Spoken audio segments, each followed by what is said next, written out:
And now we'll welcome, please, our second speaker on the Affirmative team, Dr. Monica Masino.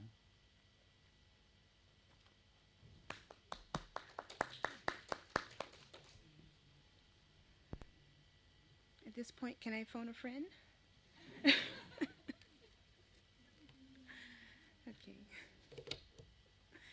Okay, there have been many successes in the OER movement, many of which originated from tertiary level resources and distance education learning efforts, including MIT's open source courseware, the Connections Project at Rice University, the Center for Open and Sustainable Learning at Utah State University, OpenLearn.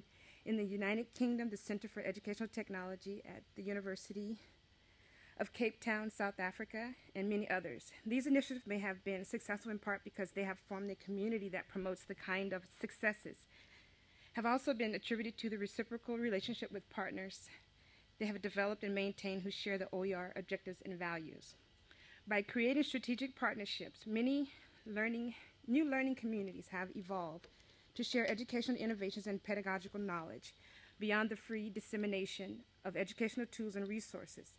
One such example is OER Commons, created through the joint efforts of the Institute for Study of Knowledge Management in Education, ISKME, and the Hewlett Foundation, which represents more than a dozen collaborations with OER partners and communities around the world. Similarly, Curriki is another partner that is helping to advance the OER movement by working with partners in the U.S. and abroad to develop educational content in multiple languages that create local federated Curriki sites that support local educational learning objectives.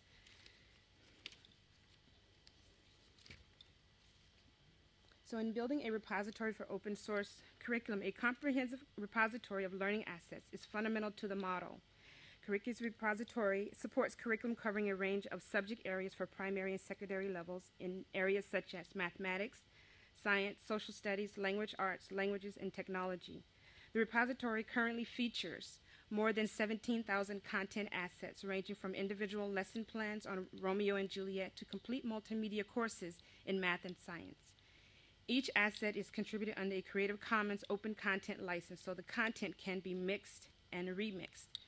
Any ministry or Department of Education can localize the material in the repository to meet the specific educational objectives and frameworks that are relevant to their learning experience of their students.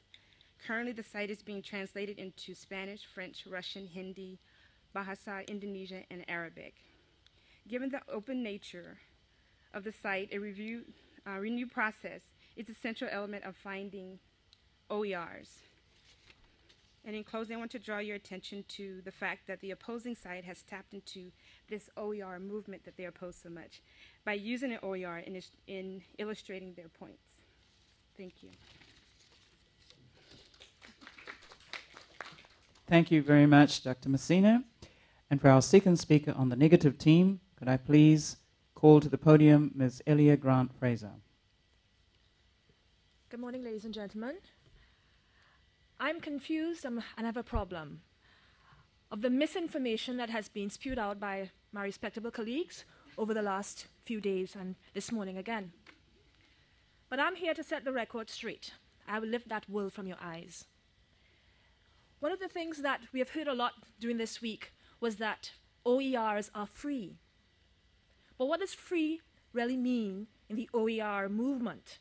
What does that freedom really mean? If we look at the Creative Commons licenses that are attached to a lot of these OERs, they have restrictions.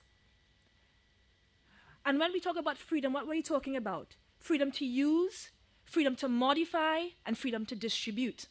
So let's take the last two, freedom to modify. There's a license that is called, under the Creative Commons licenses, no derivatives.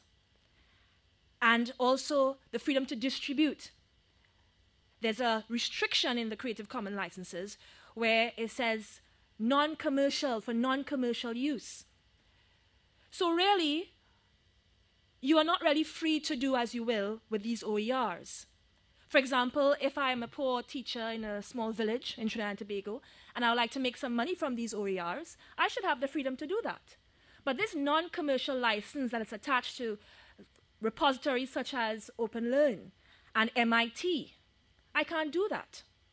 because there's that restriction there. So there are restrictions. So don't be fooled by this freedom. Secondly, we talk about there's a lack of reuse. It's a producer's market. People are spewing out lots and lots of OERs. But there's evidence to show that people aren't using it. And we have to ask ourselves why. In an OER Commons 2007 survey of 400 teachers in the United States, only 11, it was found that only 11% out of those 400 teachers, let's do the maths, how much is that? About 44?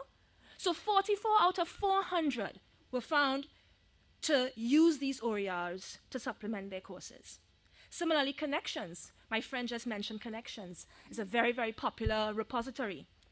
It was found that out of 5,221 modules, only 15 were used on a regular basis. So why aren't people reusing it? To reuse it, you need computers, you need internet access, you need reliable internet supply. You also need bandwidth. You also need editable formats, all these things. And the people who are really, we are saying that should be benefiting from these, people in the developing world, like sub-Saharan Africa, the Pacific, Caribbean, and so on, how often or how reliable really are their internet access? And I have some quick statistics to show that. The internet usage in sub-Saharan Africa, the penetration, the best is Mauritius. Congratulations, Mauritius. 26.7%. 26.7%. So let's not even talk about Mozambique or places like South Africa, where the penetration for internet is 9.4%. So these people are not even getting access to these online resources that we're saying that it's there for everybody to use and so on.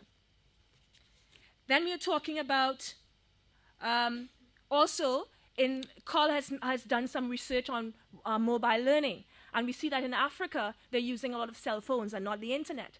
But as Tony Bates had said in the beginning of this workshop, that cell phones don't really have that interface that is suitable for distance learning and for OERs and so on. A lot of work has to be done there.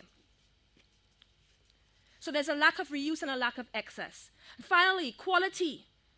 There's no research really that shows what are the quality control mechanisms in place. Are there peer reviews? Are there user testing? How do we have guarantee that the resources being produced are really produced by qualified persons? And what are the checks and balances in there to ensure we have quality resources? So ladies and gentlemen, there are many, many other arguments, which I don't have the time, sorry, to say. But don't be fooled. Always read the fine print and think twice before just swallowing this whole OER argument. Thank you. Thank you very much, Ms. Elia Grant-Fraser. And now for our